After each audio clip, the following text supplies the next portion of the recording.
Hello and welcome back to Skull and Bones. Right, today we're running the Immortal vessel. This is an armour I've been trying for quite some time now. I've been getting used to this and quite frequently going up against this boss. Now, the armour is not foolproof, but I do rave about this armour. It has saved me so many times. The only trouble is then you have a 3-minute cooldown, 180 seconds, which I have seen complaints about, but to be fair, it'd be just so overpowered if it was any shorter than that, really, wouldn't it? It's only 3 minutes, and it just means for 3 minutes, yeah, that's the one extra there. I'm a streamer I watch all the time. We happen to be landed on the same server on this particular match, and I wasn't watching him, I was going smash straight to him.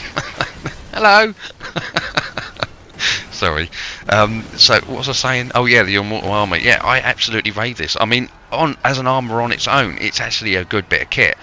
But with its perk of keeping you alive, so essentially, whenever it gives you a death shot, or a one shot, or any kind of shot that is going to kill you or sink you, the armour or the perk will come into effect and keep you alive for a few seconds. I think it's about 5 seconds or something. It's not a lot. It's just long enough to get a spring loader or a little grace free down and get some heals on, which means it works rather nice with the bark. Now, I'm not 100% sure that because of the cooldown, it's necessarily going to work on a DPS ship. This isn't a DPS ship.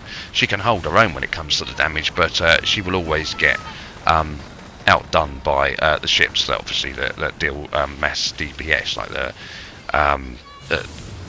sandbag or the brig or something like that, you know. Which is kind of a good thing, because you don't want to get the aggro all of the time. Otherwise, you're going to get taken down. You want to be in there doing your part. You don't want to sit on the outskirts and wait for the cooldown to come. That's just unnecessary. And like I say, the armour on its own is good. You'll see it help us out more than a few times without activating the perk, and we survive. But when it really needs to, providing the perk is active and ready to go, that will save you as well. And then you just drop a little grace down to help your ship healing and try and get yourself out of trouble. So yeah, I do think this is a rather good armour for a support ship. Not so much for DPS, obviously, because you're in too much aggro. You won't give the timer a chance to cool down. But on a support ship, yeah, you've got a fair chance of doing that. It's not always guaranteed. But when I started using this armour, I went from the Glorious Phoenix sinking me at least once all of the time to only doing it some of the time. So yeah, I think that's a step forward.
Okay, now she's activated the armour. You can see the shield pop up, so we'll quickly put a little brace down, get some healing in, because our health bar is rather slim at that time. Get it built up again. We've still got a bit of a cooldown for our repair kits.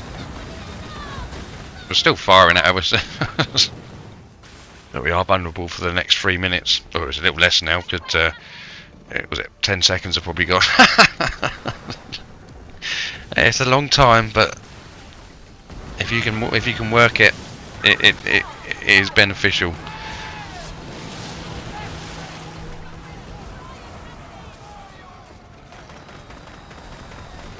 Yeah, we're going to repair those sails. We do not want to be sitting too close to her when we haven't got any perk to protect us. We're pretty much out on our own, but the armour is good, as it will show. I mean, we have no perk to save us for this part. We got to do it all on our own. But putting the perk aside, just as an armour, she fights up there with the best of them. I mean, obviously there are certain armours I would use for the Hubic Twins. I'd definitely use Rhapsody of the Deep over this one. and obviously with the pest, you go for the Wailing Ward. But apart from that, yeah, I've taken her into pretty much every fight and been pretty pleased with her. Obviously, she's not foolproof. I have sunk. You do sink. You will sink.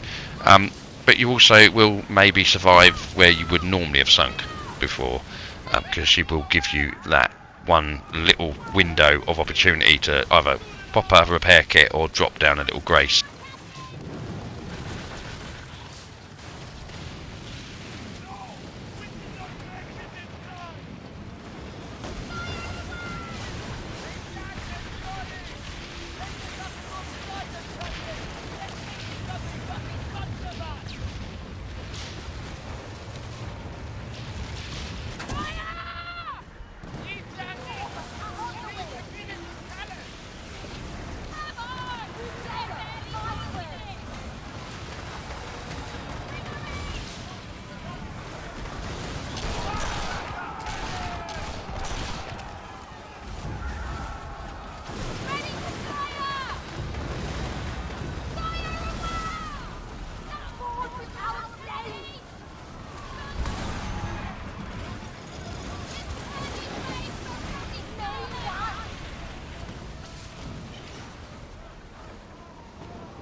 Okay, so we're going to go into the weapons now. The thing is, this is nothing we haven't seen before on the ship, but the only thing I've really changed is I switch around the armour, and that's where I found this particular armour with the setup that we already have, fortunately, and it's all based around the little grace, pretty much to keep you alive once that perk activates, is to get you out of the danger zone. So if you do take so many more hits, because only 6 seconds, remember, it's not a lot. So you need to get some health back on as quickly as you can, and if you haven't got a health kit available, then this is the next best option. And what I try and do is put the boy down anyway before I use the repair kits, just because while you're under the 6-second perk, you can't be damaged anyway. So, and I'm only running repair kit freeze, so they don't give me full health. They just give me most of my health, like 80% back, I think, something like that. Because I'm not using the advanced ones, and the reason I'm not using the advanced ones is because I'm always picking up the repair kits free, so I haven't got to keep mucking around. So all I've got to do is chuck out the ones I don't need, and then they're there, and I'm used to it. I know the advanced ones would be better, but it's just being lazy, really. That's all that is. So the rest of the guns is Divine Thunder on the rear. We've got Port and Starboard. We've got Heaven's Mandate, and then on the bow, which is the front, we've got more Divine Thunders. Because again, this ship is set up around electric and crew attack, which is pretty much. I'm very happy with the setup of this ship. That's why I just haven't changed it. I do want some more Divine Thunders. I really do. And then we get into the armour. So we know what the Divine Thunders and all that do. If you need that, then I will put the bark build where we go through all of the stats for it. We will go through the stats for the furniture, though, I suppose. We may as well. But the guns, you know what they do. They're electric damage. And then on we get to the Immortal vessel, which is I'm quite pleased with this. See, the basic stats on it aren't too bad. 15% explosive, 12% flooding, burning 22%, so it's better on that, which is quite handy for this season. Nothing for tearing, unfortunately. I don't know that any armour does at the moment. Piercing 17%, and then we even get some electric 9%, so we've even got a little bit for that as well. And even though I think the only thing you're going to get electric firing at you at the current time is it's pretty much other players, isn't it? I don't see, everything else is just freaking fire. And then we move on to its perk, which is the bit that we want more than anything, which prevents the killing blow from sinking the ship, and this becomes invulnerable. was about to say invincible then, invulnerable for the next 6 seconds. This effect has 180 second cooldown, so essentially 3 minutes. So yeah, you got to look after yourself for 3 minutes. The armour is good, so it's not like you're totally defenceless. It's just you're going to have to remember that perk is going to have to run its course. And to be fair, if you're fighting anyway, 3 minutes does disappear fairly quickly. I mean, it's a repair kit, and well, 2 repair kits basically, isn't it? I think it's essentially 3 minutes worth. Which yeah, so that's what you got to use until that, and you've also got the boys. Plus the ship repairs itself anyway. And then if we move out of here, we go to the furniture. This is all stuff that we've seen before. Again, it's scrapper station. Now, one thing that would go quite well with this also is rigging station, to get you out of the danger zone when the perk activates. Drop a buoy down, rigging station, plus the healing of the ship. You're going to recover quite a nice bit of health, or this is going to help you at least until you get to the 33%. Oh, it's 20%. 33. What am I thinking? Is that that's the Black Prince? I'm thinking. I'm getting that mixed up with, isn't it? It's 20%. And then after that it deactivates, but by which point I think that should be you out of most of the danger zone. You're still going to take a massive hit, so, or if you get a massive hit, it's going to sink you. But at least it's not screaming at you that you're about to sink, and then you've also got the healing of everything else. So that would be quite a good one. I'm not going for that because obviously I'm set up for crew attack, so I've got the boatman's toll on, which gives increased attack damage 7%, increased charge rate of a crew attack by 6%, and restores stamina per 5% per second when out of combat, which, you know, it does that anyway. I don't really see why that's. I suppose if you're racing, that'd be quite good. Yeah, but other than that, I can't really see the point in that one. There you go. I haven't found a use for it yet. Let's go back to that. And then obviously we've got fashioning lever station on, which is a bit of our defence to get a bit of crew mitigation from reduce blaze damage from enemy ships by 15%. Only good for fire, obviously. Reduces incoming burning charge from enemy ships by 12%, and reduces duration of incoming blaze effects by 10%. Another damage mitigation or form of for fire anyway.